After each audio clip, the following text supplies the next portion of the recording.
नमस्कार, आप देख रहे हैं कार्यक्रम प्रबोध। एक ऐसा मंच है जहां हम न सिर्फ आपको जानकारी देते हैं बल्कि हम आपको शासन प्रशासन की उन प्रक्रियाओं से भी जोड़ते हैं जो हमारे जीवन में गहराई से जुड़ी होती है। आज हमारे कार्यक्रम में हमारे साथ मौजूद है मध्य प्रदेश शासन के प्रोटोकॉल अधिकारी श्री संजय सिंह चौहान और आज हम उनसे जानेंगे प्रोटोकॉल विभाग की भूमिका, बारीकियां और उनके अनुभव हमारे दर्शकों के साथ साझा करेंगे। नमस्कार संजय जी, आपका हमारे कार्यक्रम में बहुत बहुत स्वागत है। बहुत बहुत धन्यवाद आपका। सर, जैसा कि मैंने ओपनिंग में कहा है कि हम आज प्रोटोकॉल के बारे में जानेंगे। एक ऐसा विभाग जो राज्य में जो भी गेस्ट आता है उसके लिए किस तरीके से वो काम करता है और उसकी क्या भूमिका होती है और प्रोटोकॉल हमारे जीवन में कितना मायने रखता है, इस पर आज हम बात करेंगे। तो सबसे पहले हम आपके व्यक्तिगत जीवन से शुरुआत करेंगे जी। कि आपने अपने इस प्रोटोकॉल विभाग से जुड़े और प्रोटोकॉल से जुड़ने के लिए आपने क्या क्या किया, किस तरीके का आपका अनुभव रहा, ये हम जानना चाहेंगे। मुझे लोगों से मिलने मिलाने का बहुत शौक था, तो मैंने होटल इंडस्ट्री ज्वाइन किया। होटल इंडस्ट्री ज्वाइन करने के बाद में मैंने फ्रेंच लैंग्वेज में डिप्लोमा किया और मैं 10 साल टूरिज़्म डिपार्टमेंट में काम किया मैंने। और वहाँ से फिर मैं प्रोटोकॉल में दिग्विजय सिंह जी जब चीफ मिनिस्टर थे तो उनके साथ मुझे यहाँ भेजा गया काम करने के लिए। उन्होंने ओएसडी बनाया, तो उनके साथ करीब 10 साल मैंने काम किया और फिर वो मुझे प्रोटोकॉल में यहाँ सम्मिलित उन्होंने करवा दिया, तो मैं आज मध्य प्रदेश का प्रोटोकॉल ऑफिसर की तरह काम। लेकिन हम जानना चाहेंगे कि ये प्रोटोकॉल वास्तव में है क्या, मतलब क्योंकि हर जगह इसकी अलग अलग अहमियत होती है। अगर हम सॉफ्टवेयर इंजीनियर की बात करें तो उसमें एक अलग प्रोटोकॉल होता है, एक अलग इंडस्ट्री उसके लिए एक अलग प्रोटोकॉल। तो पहले आप प्रोटोकॉल के बारे में बताइए कि किस तरीके से ये होना चाहिए। प्रोटोकॉल आज से नहीं, ये बहुत बरसों से चल रहा है, आदिकाल से। पहले क्या होता था, एक राजा होते थे, दूसरे स्टेट में जाते थे, तो वहाँ एक उनका आदमी रहता था जो ये सारे काम को उसको लाइजनिंग करके वो करता था। बेसिकली ये शिष्टाचार है। अगर कोई भी राजा किसी देश में जा रहा है या वहाँ का राजा या अपने यहाँ कोई आ रहा है तो उसको जो सुविधाएं मिलनी चाहिए वो प्रोटोकॉल के तहत, शिष्टाचार के तहत हम लोग उनको उपलब्ध कराते हैं। हमारे स्टेट में नियम बने हुए हैं प्रोटोकॉल के, 2 श्रेणी बनी हुई है, सूची आ और सूची बा। सूची आ में जो होता है हमारे राष्ट्रपति, उपराष्ट्रपति, प्रधानमंत्री, लोकसभा के speaker, chief justice of India, इस तरह से ये लिस्ट होती है। तो ये मध्य प्रदेश में राज्य में 3 दिन के इनको लिए राज्य तिथि बनाया जाता है और जब ये आते हैं तो इनको हमको रिसेप्शन, एकोमोडेशन, ट्रांसपोर्टेशन और सिक्योरिटी, ये सारी चीज़ें इनको प्रोवाइड करनी पड़ती हैं। जब आपका ये विभाग एक बना हुआ है तो इस विभाग की जो भूमिका है हम उसके बारे में जानना चाहेंगे कि ये कैसे और किस तरीके से इसकी शुरुआत होती है। पहले मैं जब काम किया था तब फैक्स का ज़माना हुआ करता था उस वक्त, तो फैक्स आया करता था हमारे जिस भी डिपार्टमेंट जहाँ से भी आता है फैक्स आता था। फिर उस फैक्स को हम लोग पढ़ते थे और जो कंसर्न कलेक्टर हैं जहाँ भी वो गेस्ट जा रहे हैं, भोपाल में ये काम स्टेट प्रोटोकॉल ही करता है, वही सी ऑफ रिसीव करना, एकोमोडेशन देना, ट्रांसपोर्ट, और अदरवाइज़ जो भी जिस ज़िले में जाते थे वहाँ के कलेक्टर साहब को हम चिट्ठी लिख दिया करते थे, तो वो उस हिसाब से करते हैं। अब तो ईमेल आ गया, फटाफट आपने किया और सारी चीज़ें हो जाती हैं। तो जिस तरीके से टेक्नोलॉजी बढ़ती गई, आपने उस दौर से शुरू किया जब फैक्स का ज़माना था, अब मोबाइल का ज़माना आ गया है, तो इसमें जो प्रोटोकॉल की चुनौतियां हैं वो भी बढ़ गई होगी, क्योंकि जो एक बार आपके पास में किसी भी गेस्ट के आने के समय लिस्टिंग होती है कि इस तरीके से इस समय आ रहे हैं, इस समय आपको रिसीव करना है, इस तरह इस समय आपको उनको खाने के लिए ले जाना है, इस तरफ की। लेकिन अब जब मोबाइल करने से क्या इसमें भी कोई चुनौती होती है कि लास्ट मोमेंट पे आपको कई सारे चेंजेस भी देखने को मिल रहे हैं, उस समय आप उसको कैसे संभालते हैं? पहले तो जो आ गया, एक बार आ गया तो उसके हिसाब से आपको काम करना है, लेकिन अभी तो पल पल में चेंज होती हैं चीज़ें, तो उस हिसाब से भी काम हो रहे हैं, इसमें कोई दो मत नहीं है कि नहीं हो जाते। दोनों तरह से, पहले हमको जब हम चले जाते थे एयरपोर्ट पे गए तब हमको पता नहीं रहता था फ्लाइट कब आएगी। एक बार पता है इतने बजे आना है तो हमें आधा घंटे पहले जाके वहाँ बैठना पड़ता था। अब फ्लाइट राडार आ गया, देख लो वहाँ से चली या नहीं चली, तो आपका समय बच जाता है इससे। तो वो सारी चीज़ें, उससे टेक्नोलॉजी से फ़ायदा बहुत हुआ है। जो व्यक्तिगत जीवन आपका जो शुरू हुआ प्रोटोकॉल विभाग में आने के समय, उस समय के बारे में हम जानना चाहेंगे कि कैसे आपने इसकी शुरुआत की और सबसे पहला गेस्ट जिनको आपने रिसीव किया होगा और उस समय किस तरीके से आपने मैनेज किया कि ये आए हैं इतने बजे आए इतने बजे इनके लिए आपने उनको जहाँ जाना था वहाँ लेके गए और सारी चीज़ें जो है उसके बारे में बताएं आप, कैसा अनुभव था कहने का? 1988 की बात है, जब मैं प्रोटोकॉल डिपार्टमेंट में नहीं था, टूरिज्म डिपार्टमेंट में हुआ करता था। लेकिन उस वक्त भी मुझे राज्य अतिथि को रिसीव करने का मौका मिला। तो उस वक्त हमारे डॉक्टर धर्मवीर भारती जो धर्मयुग के संपादक हुआ करते थे, मेरी भेड़ाघाट में पोस्टिंग थी और उनका आगमन हुआ। चूँकि उनकी एक किताब थी गुनाहों का देवता, वो हमने 8th 9th में पढ़ी हुई थी और वो मेरी बड़ी पसंदीदा किताब थी। जब उनके लेखक से मुझे मिलने का सौभाग्य मिला तो मैं अपने आप को बड़ा खुशनसीब समझ रहा था। और जब कोई आपके साथ अच्छे लोग मिलते हैं तो प्रकृति आपका साथ देती है। जब वो आए तो उस दिन फुल मून था और फुल मून में रात के 12 बजे मैं करीब उनको वो भेड़ाघाट में संग उसमें लेके घुमाने के लिए लेके गया। तो वहाँ इतना पिन ड्रॉप साइलेंस था कि जो हमारा जो नाविक जो चला रहा था नाव, उसने जब अपनी माचिस जलाई है तो उसकी आवाज़ इतनी क्लियर सुनाई दे रही थी और उनके साथ का जो सानिध्य है उसकी तो बात ही कुछ कह नहीं सकते। जो स्टेट गेस्ट की बारी आती है कि स्टेट गेस्ट डिसाइड किए जाते हैं कि किन लोगों को हम स्टेट गेस्ट की श्रेणी में लाएं, तो इसके लिए क्या तैयारी रहती है और गवर्नमेंट के साथ कैसे आपका? स्टेट प्रोटोकॉल में रूल्स बने हुए हैं।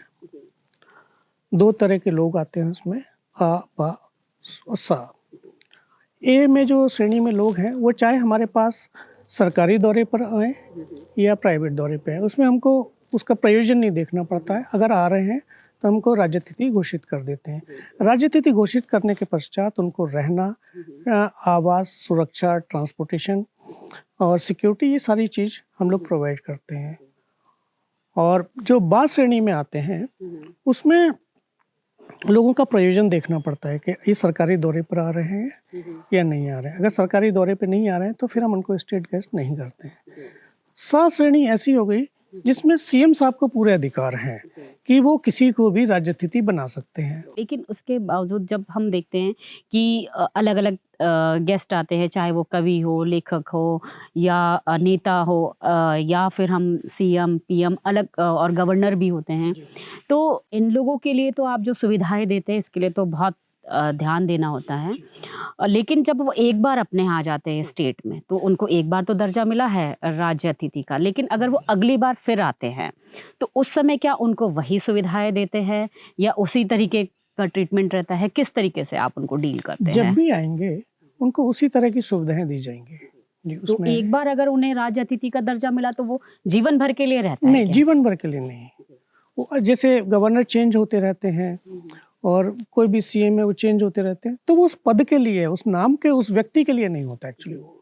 तो जब भी जो भी कोई उस पद पर होगा वो जब भी आएंगे उन्हें वही सुविधाएं दी जाएंगी। और अगर हम अभिनेता या हम कहें लेखक, कवि, ये लोग एक बार अतिथि बनते राज्य अतिथि तो वो तो हमेशा ही अभिनेता और हमेशा ही कवि है, तो उनके लिए कैसा नहीं, रहता ये है? डिपेंड करता है कि कौन किसको सरकार बनाना चाहती है, नहीं बनाना चाहती है, इस पर डिपेंड करता तो है। अगर एक बार बन गया तो वो एक ही बार बनेगा, उसको अगर दूसरी बार बनना है तो फिर वो दूसरे लिए फिर बनाना पड़ेगा उनके लिए। मतलब इसमें गवर्नमेंट के पास वो पावर होती पावर है। रहता है, वो भी केवल सीएम साहब ही उसको कर सकते हैं। अब सर हम जानना चाहेंगे कि आप तो बहुत बड़े-बड़े लोगों से, बहुत गणमान्य अधिकारी हो या सीएम पीएम सबसे मिले हैं।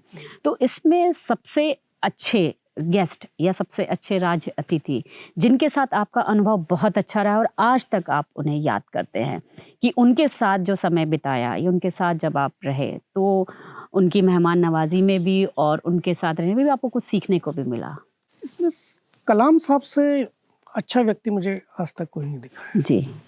जो उनकी सिंप्लिसिटी थी उसके बारे में कुछ सोच ही नहीं सकता आदमी कि कितना है ना। मैं इतना ब्लेस्ड हूँ कि मुझे 4-5 बार उनसे मिलने का मौका मिला, पर कहीं ना कहीं उन्हें मुझे शक्ल याद थी। प्रेसिडेंट हाउस में मिस्टर शर्मा है, अभी भी हैं वो, तो वो उतर रहे थे, मैं नीचे लैडर पर खड़ा हुआ था। Mister Sharma, very well recognise face, who is he? State protocol office है mister Chauhan. Oh you are very busy man.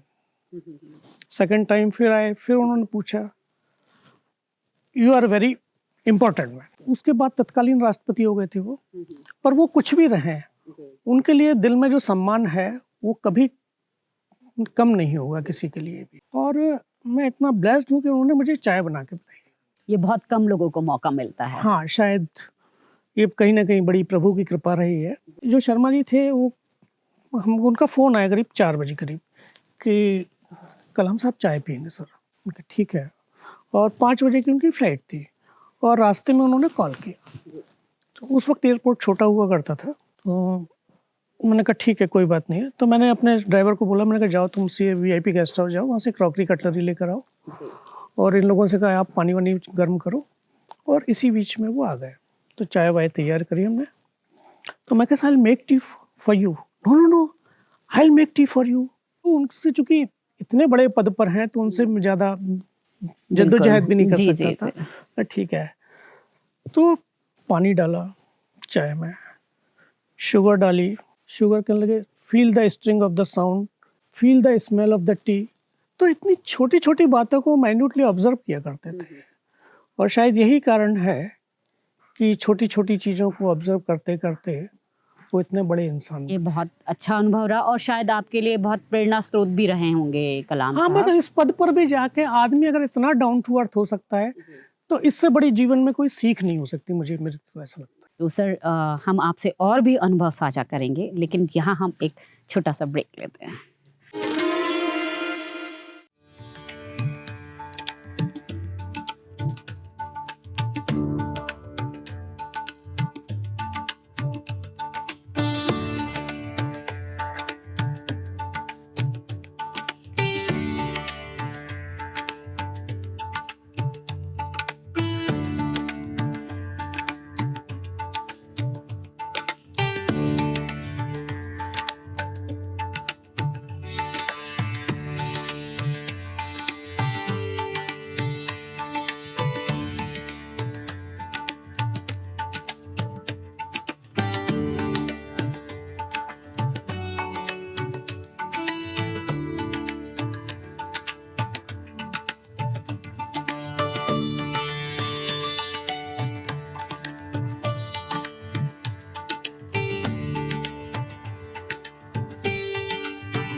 Good evening. बहुत ही फन फिल्ड डे रहा आज का पूरा यहाँ महुआ हाउस में। आई थिंक हम सभी ने बहुत एंजॉय किया।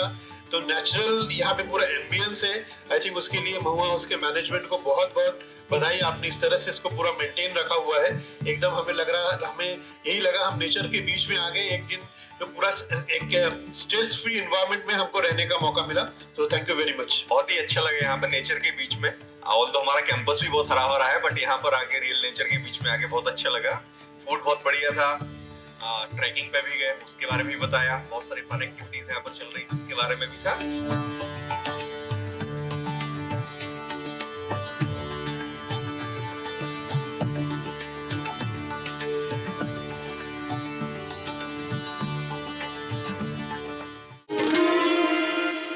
तो सर ब्रेक के बाद आपका फिर से स्वागत है। जब आप गेस्ट से मिलते हैं, कुछ नेताओं से मिलते हैं, CM PM बहुत सारे लोगों से, तो कुछ ऐसे लोग भी होते होंगे कि जिनको देखने के बाद कई बार डर लगता है कि नहीं ये पता नहीं क्या बोल देंगे। मतलब बाहर से कठोर लगते हो सकता है, अंदर से मतलब नरम दिल हो। तो ऐसे भी कुछ लोगों के बारे में आप बताइए। और ख़ास तौर पे मैंने आपको दिग्विजय सिंह के साथ ज़रूर देखा है, क्योंकि वो ऐसे CM थे तो बाहर से लगता था कि बहुत कठोर है, लेकिन उनके साथ का अनुभव आप बताइए। वैसे जो भी इतने बड़े पद पर पहुंचता है वो अधिकतर लोग बहुत सरल ही होते हैं। शायद इसी वजह से ही वो वहाँ तक पहुँच पाते हैं, क्योंकि छोटी छोटी चीज़ों में अगर आप लगे रहोगे तो आप बड़ी जगह पहुँच ही नहीं पाओगे। दिग्विजय सिंह जी के साथ जो समय निकला है वो 10 साल का था। मतलब मेरे ख्याल से सबसे बड़ा समय आपने उन्हीं के साथ निकला है। वो नेता तो उनको कहना मेरे ख्याल से ठीक नहीं रहेगा जी। क्योंकि वो एकादशी का भी व्रत रखते हैं, वो नवरात्रि का भी व्रत रखते हैं, वो हर मंदिर पर जाते हैं और इतने धार्मिक है पर धार्मिक कभी दिखाई नहीं देते वो। तो सर अब मैं आपसे दूसरा अनुभव जानना चाहूँगी कि अब जैसे आप नेताओं से तो मिले ही हैं, उसके अलावा अगर हम बात करें अभिनेताओं से, तो नेता और अभिनेता बिल्कुल कहने का मतलब है अपोजिट है। तो किस अभिनेता के साथ में आपको मिलने का मौका मिला और उनके साथ कैसा अनुभव रहा जो हमारे प्रदेश में आते भी रहे हैं? 2016 की बात है, अनुपम खेर साहब यहाँ आए हुए थे, उनको राज्य अतिथि बनाया हुआ था। तो अनुपम खेर साहब का एक शो आया करता था, लाइफ में कुछ भी हो सकता है। तो मैं उन्हें सी ऑफ करने के लिए जा रहा था, तो जैसे ही गाड़ी से उतरे तो मैंने बोला सर लाइफ में कुछ भी हो सकता है, संजय सिंह चौहान मध्य प्रदेश का प्रोटोकॉल ऑफिसर आज मध्य प्रदेश की धरा पर आपका स्वागत करता है। तो उन्होंने मुझे ऐसे लिया और कंधे पे और नीचे से ऊपर तक देखा, फिर चलते चलते गए, कहले आप अपनी जुराब दिखाएंगे क्या? तो मैंने ऐसा पैंट किया वहाँ से, ऐसे जुराब दिखाई। कहले what A aesthetic sense you have, आओ विशाल इनके साथ अपन फोटो खिंचाएंगे। तो मुझे उन्होंने बीच में लेकर और विशाल जिन्होंने अभी कश्मीर फिल्म बनाई है वो, और मुझे लेके फोटो खिंचाई। मैंने कहा you made my day sir. तो ये लॉजिक क्या था, ये समझ आया एक्चुअली आपको? लॉजिक इसलिए होता है कि हमेशा लोग पैंट कोई पहनते हैं, मोजा कोई पहनते हैं, वो उनको समझ में नहीं, मतलब ऐसा लगता है कोई नहीं देख रहा है आपको, लेकिन आपको बहुत लोग बारीकी से देखते हैं। तो जूते के साथ जो पैंट के साथ आपका मोजे का कलर भी मैच होना चाहिए। तो मैं हमेशा कोशिश यही रहती है कि मैं उससे मैच करता हुआ, बेल्ट मैच करता हुआ, ये क्योंकि ड्रेस का आपको जीवन में बड़ा फर्क पड़ता है किसी भी अगर आप काम करते हो उसमें। बिल्कुल, और इस प्रोफेशन में तो आपको वेल ड्रेस्ड होना तो बहुत ज़रूरी है, और साथ में बिहेवियर आपका बहुत अच्छा होना चाहिए, बहुत धैर्यवान भी जी, होना जी, चाहिए। जी, ये जी, भी एक बहुत ये, इम्पोर्टेंट हाँ। बात होती है। क्योंकि यहाँ पर संजय चौहान की कोई हैसियत नहीं है, मैं अपने प्रदेश को रिप्रेजेंट कर रहा हूँ, अपने सीएम को, अपने सीएस को, तो मुझे उन सब का ऑरा लेकर, उनके महत्व को लेकर अपने प्रदेश के लिए काम करना। मतलब आपको प्रदेश को ही एक जी, तरीके से मैं प्रदेश को रिप्रेजेंट करता बिल्कुल। हूँ। तो सर अब मैं जानना चाहूँगी, नेता और अभिनेता की हमने बात की, ये इनके साथ आपके अनुभव साझा किए। इसके अलावा हम जानेंगे कि आपने कवियों से भी मिले होंगे। तो कई तरीके के कवि मध्य प्रदेश में आते हैं और बिल्कुल जो प्रसिद्ध कवि है वो भी आते हैं।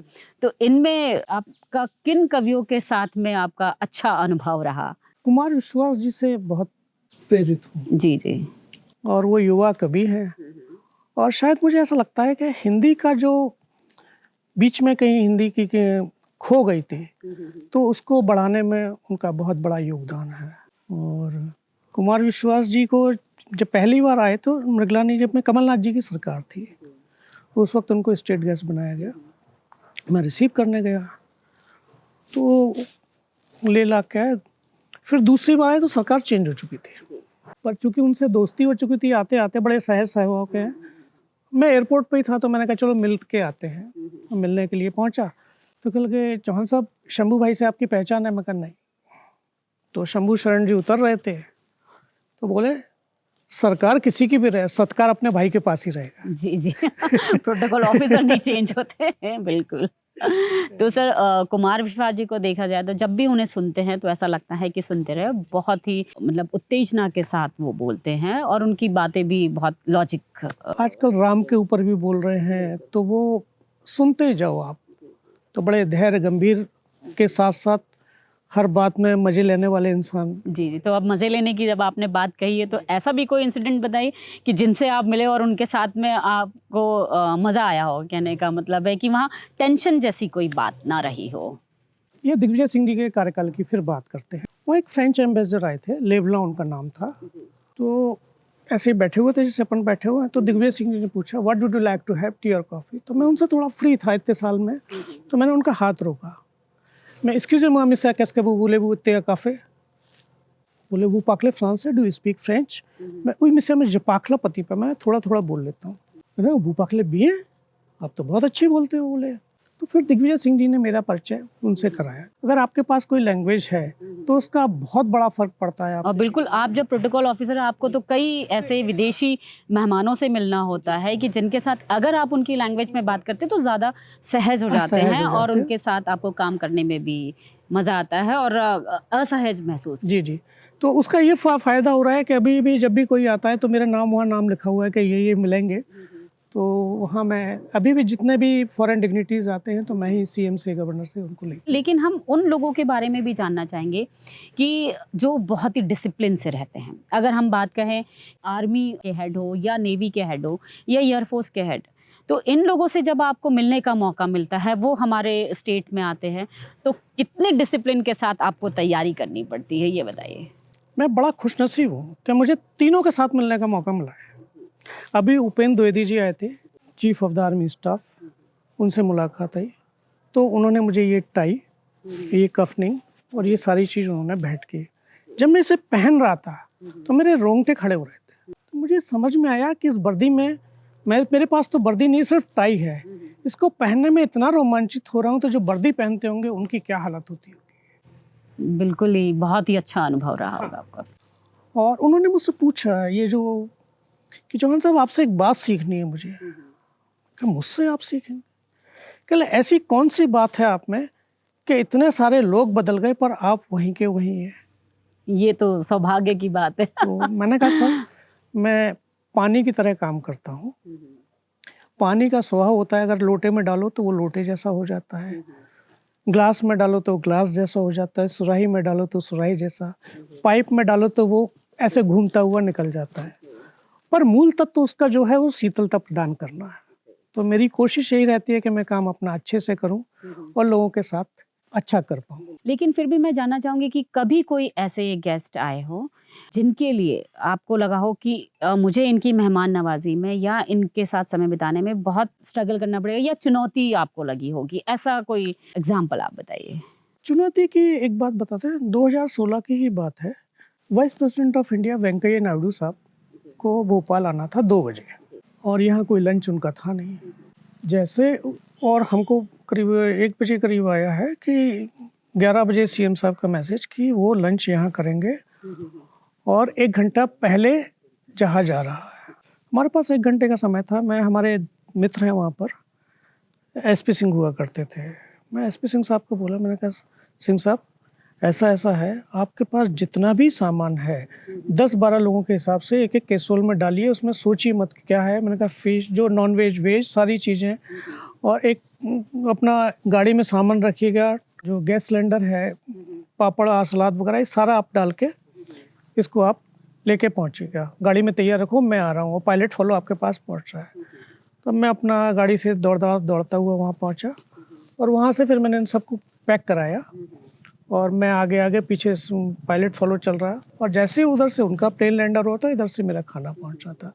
तो ये चुनौती भरा तो था, लेकिन टाइम पर चीज़ें हो जाती हैं। लेकिन उसी के पलट में दूसरा सवाल पूछना चाहूँगी कि अब ऐसे भी कई गेस्ट आए होंगे या आपको मिले होंगे कि आपको उनसे डील करने में हो सकता है परेशानी हो, क्योंकि उनको बहुत ज़्यादा एक्सपेक्टेशन हो कि यहाँ हमें बहुत अच्छी सुविधाएं मिलेगी और शायद वो ना मिल पाए। तो क्या कभी ऐसा भी हुआ है? ऐसा भी मुझे नहीं लगता कि कोई ऐसा गेस्ट मेरी अभी तक की नौकरी में कोई आया हो। जी, मतलब स्टेट गेस्ट हमेशा अच्छे आए। हमेशा अच्छे ही रहे हैं। मतलब आपका जी। सौभाग्य रहा, ये आप हमारा सौभाग्य खुशकिस्मत रहे हैं कि खुशकिस्मत रहे। अगर आप दिल से काम करते हो ना, तो वो गेस्ट भी खुश रहता है। उसको समझ में आता है ये आदमी, कोई अगर गलती हो भी गई है तो आपकी नीयत पहचानता है, क्योंकि जिसको हम रिसीव करने जाते हैं हमसे लाखों गुना ज़्यादा शार्प रहता है वो आदमी। आपके खड़े होने से पहचान देता है कि आप नौकरी करने आए हो या टालम-टोल करने आए हो। तो ये सब आपके अंदर आता कहाँ से आपको प्रेरणा मिलती है कि आपको हमेशा सबके साथ बहुत ही पेशेंस के साथ में रहना है? ये कैसे आप सीखते हैं? उसके लिए आपकी क्या दिनचर्या रहती है? किस तरीके से आप अपनी शुरुआत करते हैं? दिनचर्या के बारे में तो ना तो हमको ये पता है कि हमें रात में कब सोना है, ना ये पता है कि मुझे सुबह कब उठना है। अगर रात के 3:30 बजे भी जाना है तो मैं 2:30 बजे रात को उठूँगा और जाता हूँ, और जैसा मैं ऐसे बैठा हूँ ना, ऐसे ही जाता हूँ। तो जब आप काम करते हो, दिल से काम करते हो, तो वो आपके चेहरे पे झलकता है। आपके पहुँचने पे ही वो आदमी खुश हो जाता है, बढ़िया बुके-वुके लेके जाते हैं और रात को पता लगा इतने बजे भी आदमी इतना फ्रेश होके आ रहा है। तो ये सारी चीज़ें आपको बहुत काम करती हैं आपके साथ में। और जिस जगह से मेरा परिवार पल रहा है, तो उसके साथ मैं कभी धोखा नहीं कर पाता। ये मेरे में एक नाम, जो नेम फेम जो मिला है, इसी नौकरी की वजह से मिला है। तो इसको मैं बहुत शिद्दत के साथ करता हूँ। आप अपने परिवार को कैसे मैनेज करते हैं, मतलब किस तरीके का संतुलन आपने बनाए रखा है? इसमें मेरी जो सफलता है, इसमें मेरे परिवार का भी बहुत बड़ा यहाँ योगदान है, क्योंकि उनके बगैर मैं शायद ये नहीं कर पाता, क्योंकि मैं बाहर का काम मैं देख लेता हूँ और घर का काम वो लोग देख लेते हैं। तो इस तरह से संतुलन है और वहाँ से अच्छा सपोर्ट मिल रहा है, इस वजह से ये काम हो पा रहा है। लेकिन अब हम जानना चाहेंगे कि आपने शुरुआत करी होटल इंडस्ट्री से, तो अब जो IHM के स्टूडेंट हैं, अगर हम उनके बारे में जानना चाहेंगे कि आप उनको क्या संदेश देना चाहेंगे कि अगर वो इस इंडस्ट्री से जुड़ना चाहते हैं या इसमें अपना प्रोफेशन बनाना चाहते हैं, तो उनको आप क्या संदेश देंगे कि कैसे वो इससे जुड़े? आजकल प्रोटोकॉल के यहाँ भी जितने भी बड़े-बड़े हॉस्पिटल हैं, इसमें हॉस्पिटैलिटी की बहुत अच्छी सर्विसेज की संभावना है वहाँ पर। वहाँ एक डिपार्टमेंट रहता है जो ये देखता है कि गेस्ट को, मतलब उनके पेशेंट्स को कोई हो नहीं, तो वहाँ पे वो लोग बहुत अच्छी तरह से ये काम करते हैं। लेकिन सबसे मैं यही एक कहना चाहूँगा, अगर आपने समय को पकड़ लिया तो आप कुछ भी चीज़ पकड़ सकते हो। मैं हमेशा कभी आज तक मुझे नहीं पता है कि मैं कभी लेट हुआ हूँ। मैं हर जगह आधा घंटे पहले पहुँचता हूँ। तो वहाँ जाके आधा घंटे 1 घंटे पहले पहुँचोगे तो आप एक-एक चीज़ को मैनेज कर सकते हो। लास्ट मोमेंट पर जाओगे तो कुछ भी चीज़ मैनेज नहीं हो पाती। तो आप समय से अगर पहले पहुँच के कोई काम करोगे तो कभी फेल हो ही नहीं सकते। सर, आपका बहुत बहुत धन्यवाद। आप हमारे इस कार्यक्रम में आए और आपने हमारे दर्शकों को प्रोटोकॉल के बारे में इतनी अहम जानकारी दी कि किस तरीके से वो अपने जीवन में प्रोटोकॉल को अपनाएं और अपने जीवन में सफलता हासिल करें।